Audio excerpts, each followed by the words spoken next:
আমাৰ কংগ্ৰেছ দলৰ সংগঠন আছে। আমাৰ ব্লক কংগ্ৰেছ কওক, মণ্ডল কংগ্ৰেছ কওক, ইফালে যুৱ কংগ্ৰেছ, সেৱা দল, NSY, মহিলা কংগ্ৰেছ, চেল আছে, উইংছ আছে।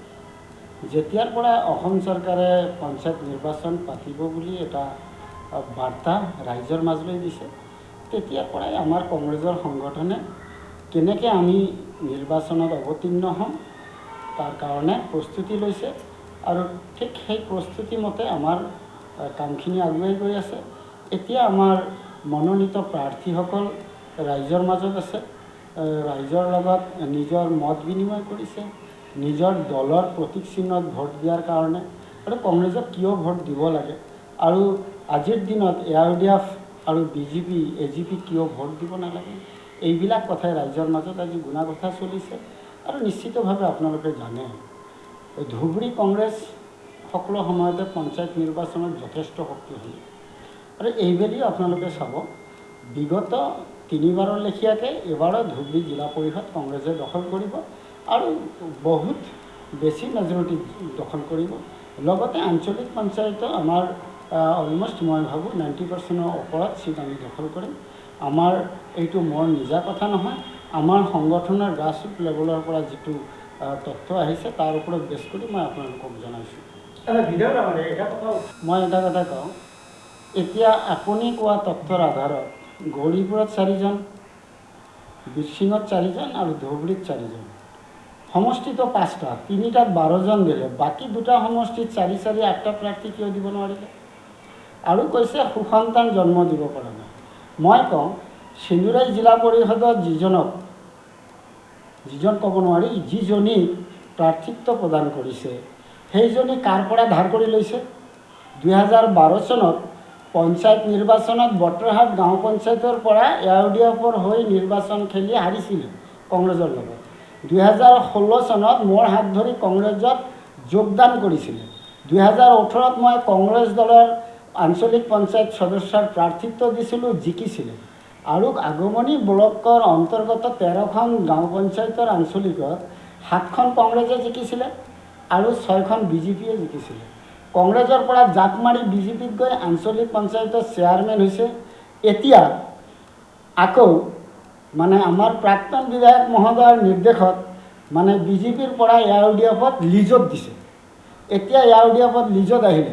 এতিয়া চাওক প্ৰাৰ্থীজনী কোন দলৰ, এই কেইবছৰত কিমানবাৰ দল পৰিৱৰ্তন কৰিছিলে আৰু তাৰ যিজন গিৰিয়েক তাৰ লগত কিমান মানে ফ্ৰড কেছ জড়িত হৈ আছে আপোনালোকে নিশ্চিতভাৱে জানে। তো মই ক'ব বিচাৰিছোঁ যে BJPৰ পৰা লিজত কিয় ল'ব লগা হ'ল, BJPক কিয় শ্বেয়াৰত ল'ব লগা হ'ল, গৌৰীপুৰৰ বিধায়কে জবাব দিব লাগে। চিন্দুৰাই জিলা পৰিষদত যিজনীক প্ৰাৰ্থিত্ব দিছে সেইজনীক BJPৰ পৰা কিয় লিজত ল'ব লগা হৈছে আৰু গোলকগঞ্জত 4টা চিটত কিয় প্ৰাৰ্থিত্ব দিব নোৱাৰিলে আৰু বিলাসীপাৰাতো কিয় প্ৰাৰ্থিত্ব দিব নোৱাৰিলে? 12খনত খেলি 12খনত জিকাৰ কথা কৈছে। মই কওঁ এইবেলি ARDF দলে 0 মাৰিব, 12খনত খেলি এখনতো নিজিকে। তো সি দিব, মই নাজানো।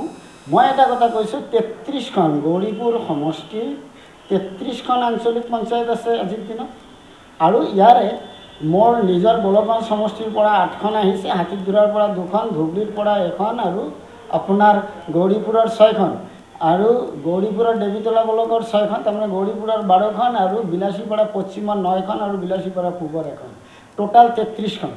মই চেলেঞ্জ কৰিছোঁ 33ৰ 30 বাদ দি 3খন যদি দখল কৰিব পাৰে ৰেজাল্টৰ দিনা আপুনি মোক জনাব।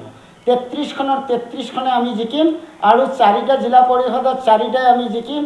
আপুনি যিদিনা ৰেজাল্ট হ'ব আপুনিয়ে বাতৰি কৰিব কংগ্ৰেছৰ হয়। মই আপোনাক আৰু সেইদিনা মানে কংগ্ৰেচুলেট কৰিম যে আপুনি আমাৰ বাতৰি কৰাৰ কাৰণে। আজিৰ দিনত কংগ্ৰেছৰ ভেটি যথেষ্ট শক্তিশালী। মই এটা কথা নকৰোঁ যে প্ৰাৰ্থিত্ব যিবিলাক বিচাৰিছে সকলোৱে কোনোবা 18, 19, 20 এনেকুৱা আছিলে, ক'ৰবাত অলপ কম বেছি হৈছে বা হ'ব পাৰে, সেইটো লৈ মই বিতৰ্কত নাযাওঁ। কাৰণ বহুত কৰ্মী আছে, সকলোৱে বিভিন্ন দিশত বিভিন্নভাৱে বহুতে আগৰণুৱা থাকে। কোনোবা দিশত কোনোবাই বেছি আগত, কোনোবাই তলত, কোনোবাই বেলেগ দিশত আগবাঢ়িছে।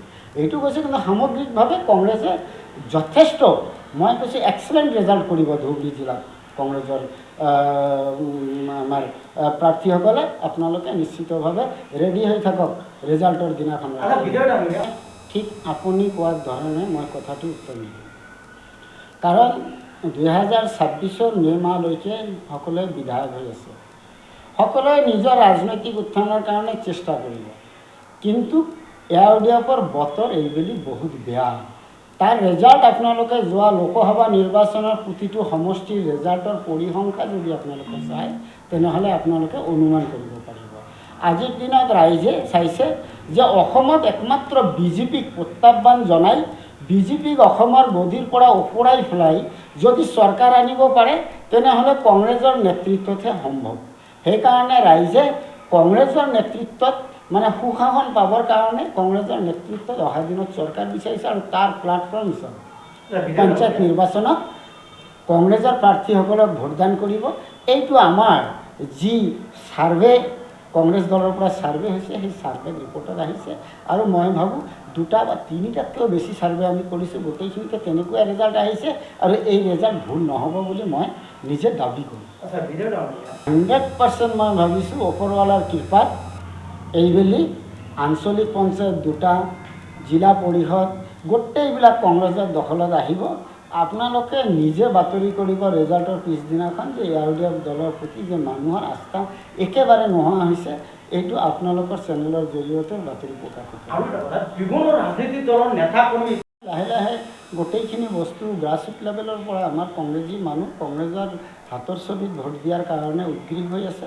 সকলো ক'ৰবাত অলপ কম বেছি থাকিব পাৰে, মই বিধায়ক হ'লেও যে সকলো এৰিয়াত মই সমানভাৱে জনপ্ৰিয় নহ'ব পাৰোঁ, ক'ৰবাত মোৰ জনপ্ৰিয়তা শিখৰত থাকিব, ক'ৰবাত অলপ কম থাকিব, এইটোৱে কথা। আমি জিকিম, আমাৰ ছানোৱাৰ হোসেন চাহাবে জিকিব, ইয়াত কোনো সন্দেহ। 33খন আঞ্চলিক পঞ্চায়ত আৰু 4খন জিলা পৰিষদ আপুনি ভাবে নেকি জনশূন্য হৈ পৰিব এতিয়া? নিশ্চিতভাৱে আপোনালোকৰ নিউজ চেনেলত বাজিব যে ARDF শূন্য হয়।